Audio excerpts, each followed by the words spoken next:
ನಿನಗೆ ಏನಾಗಿದೆಯಪ್ಪ? ನಿನಗೆ ಏನ್ ಬೇಕು ಹೇಳು? ಏನ್ ಬೇಕು ಹೇಳು?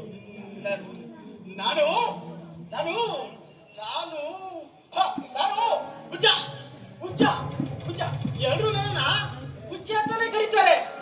ನೀನು ನನ್ನ ಹುಚ್ಚ ಅಂತಾನೆ ಕರಿ ಮಾವ, ಹುಚ್ಚ ಅಂತಾನೆ ಕರಿ. ನೀನು ಹುಚ್ಚನಲ್ಲಪ್ಪ, ನೀನು ಹುಚ್ಚನಲ್ಲ. ಈ ಸಮಾಜದಲ್ಲಿ ನಾವೆಲ್ಲ ಹುಚ್ಚರು. ಅಪ್ಪ, ನಿನ್ನ ಮನೆಯಲ್ಲಿ ನಿನ್ನ ತಂದೆ ತಾಯಿ ಯಾರಪ್ಪ? ನಿನಗೆ ನಿಮ್ಮ ಮನೆಗೆ ಮುಟ್ಟಿಸುತ್ತೇನೆ ನಾನು. ಮನೆ ಮನೆ ಮನೆ ಎಲ್ಲಿ ನಮ್ಮ ಮನೆ? ಮನೆ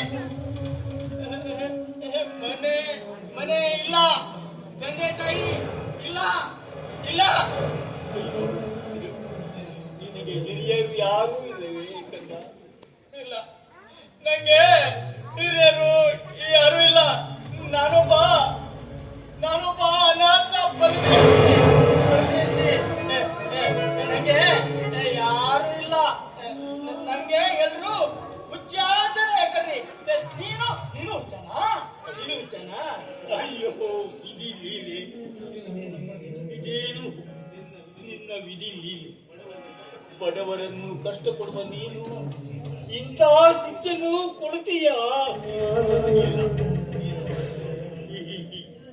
ಈ ಸಮಾಜದಲ್ಲಿ ಶ್ರೀಮಂತರಿಗೆ ನ್ಯಾಯ ಇದೆಯೇ ಹೊರತು ಬಡವರಿಗೆ ಏನೂ ಇಲ್ಲ. ಬಡವರು ಕಷ್ಟದಲ್ಲಿಯೇ ಇರುತ್ತಾರೆ ಹೊರತಾಗಿ ಅವರಿಗೆ ದೊಡ್ಡವರಾಗಲಿಕ್ಕೆ ಕೊಡುವುದಿಲ್ಲ. ಆ ಬಿರುಗಾಳಿಗೆ ಹಾರಿ ಹೋಗಿದ್ದಪ್ಪ ಈ ಸಮಾಜ. ನೋಡಿ ಸರ್, ನೋಡಿ ಅವನನ್ನ ಮೀರಿ.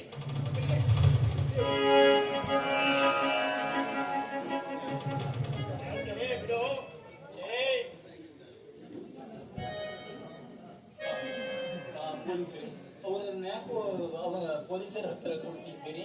ನೋಡಿ, ಅವನೊಬ್ಬ ಮಾನಸಿಕ ಹುಚ್ಚನಾಗಿದ್ದಾನೆ. ಡಾಕ್ಟರ್ ಟ್ರೀಟ್ಮೆಂಟ್ ಕೊಡಬೇಕಾದ್ರೆ ಅವರಿಂದ ತಪ್ಪಿಸಿಕೊಂಡು ಓಡಿ ಬಂದ್ಬಿಟ್ಟಿದ್ದಾನೆ. Sir, I am extremely sorry. ನಮ್ಮ ನಿರ್ಲಕ್ಷ್ಯತೆಯಿಂದ ತಾವು ತೊಂದರೆ ತಗೋಬೇಕಾಯ್ತು. ಎಲ್ಲಿ ಡಾಕ್ಟರ್, ನೋಡಿ ನಿಮ್ಮ ಕೈಯಿಂದ ಅವನ ಬಾಳೊಂದು ಸುಗಮ ಆದ್ರೆ ಸಾಕು. ಅವನ ಬಾಳು ಸುಗಮವಾಗಿ ಅವನು ಬಂಗಾರದಂತಹ ಜೀವನ ಸಾಗಿಸಲಿ. ನಿನಗೆ ತೆಗೆದುಕೊಂಡು ಹೋಗಿ ಡಾಕ್ಟರ್ ಬನ್ನಿ.